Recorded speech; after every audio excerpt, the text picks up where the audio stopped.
Hey everyone, welcome to the channel. Today we're breaking down a major development in Florida's criminal justice system. The state has set an execution date for a man convicted of a 1986 grocery store murder. There's history, controversy, and legal drama in this case. So let's unpack it. The execution date. Florida has set an execution date for Melvin Trotter, a 65-year-old inmate convicted of killing a grocery store owner during a robbery nearly 40 years ago. Execution date, February 24th, 2026. Method, lethal injection at Florida State Prison in Rayford. This will be the second execution in Florida in 2026 after the governor signed the death warrant for another inmate earlier this month. The crime. The crime occurred in June 1986 in Palmetto, Florida, on the Gulf Coast. The victim, 70-year-old Virgie Langford, was the owner of a local grocery store. Court records describe a brutal attack in which Langford was both strangled and stabbed inside her store. A passing truck driver found her alive but severely injured, and she identified her attacker before dying at a hospital. Here's what stands out from the investigation. Langford described the assailant's physical appearance and even noted a Tropicana employee badge with the name Melvin on it, a detail that helped investigators zero in on Trotter. Police also found a T-shirt at Trotter's home with Langford's blood type and Trotter's handprint on a meat cooler in the grocery store, tying him to the scene. Conviction and sentencing. Trotter was initially convicted of first-degree murder and sentenced to death in 1987.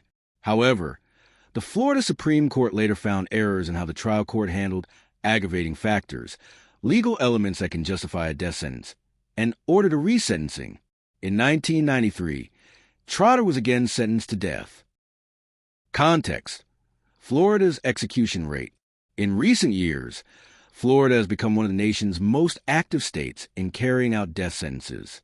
Under Governor Ron DeSantis, the state set a modern-era record with 19 executions in 2025, more than under any governor since the death penalty was reinstated in Florida in the 1970s. The first scheduled execution of 2026 is Ronald Palmer Heath, set for February 10th for a separate murder conviction.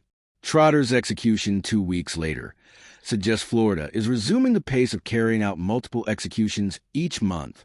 Nationally, the number of executions has increased as well. In 2025, the United States carried out 47 executions, the highest total since 2009. Ongoing legal action. Trotter's attorneys have indicated they will pursue further appeals, likely including challenges to the Florida Supreme Court and potentially the U.S. Supreme Court, in an attempt to delay or block the execution.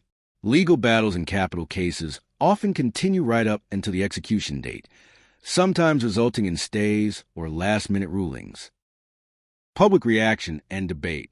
The use of the death penalty remains deeply controversial.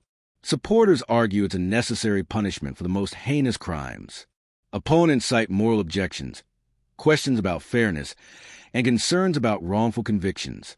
Some advocacy groups have already called for halting Trotter's execution, highlighting the broader debate over capital punishment in America. Why this matters. This case isn't just about one man's execution. It reflects how long-running criminal justice cases can span decades, the legal complexities of death penalty appeals, and the trends in state-level capital punishment policy. But what do you think? Is execution the right choice or not? Leave your answers in the comments below.